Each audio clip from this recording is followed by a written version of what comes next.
పోనీ నువ్వైనా పట్టించుకుంటావంటే నీ ప్రపంచంలో నువ్వు ఉంటావు. ఇప్పుడు ఏమైందని అంతలా ఫీల్ అవుతున్నారండి? వాళ్ళ మధ్య డిస్టెన్సెస్ పెరిగి వాళ్ళకే ప్రాబ్లం అవుతుందని నా బాధ. మీరు ఊహించుకున్నంత డిఫరెన్సెస్ నేను ఎప్పుడు వాళ్ళలో చూడలేదు. దానికంటే సంతోషం ఇంకేముంటుంది? నువ్వు తప్ప ఇంకొకరితో చెప్పించరా, నేను క్యాప్టెన్సీ వదిలేస్తా.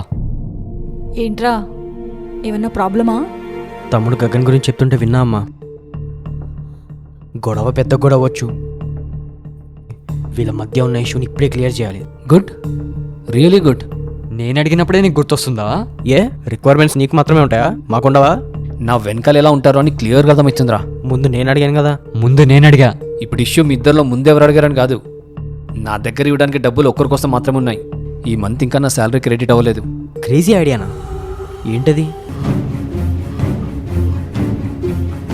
ఎవరు గెలిస్తే వాళ్ళ డబ్బులు తీసుకొని మీకు కావాల్సింది కొనుక్కోండి. నాకు ఓకేరా. అయితే నాకు డబల్ ఓకే. ఏంట్రా ప్రథమ్, ఏంటి నువ్వు చేసిన పని?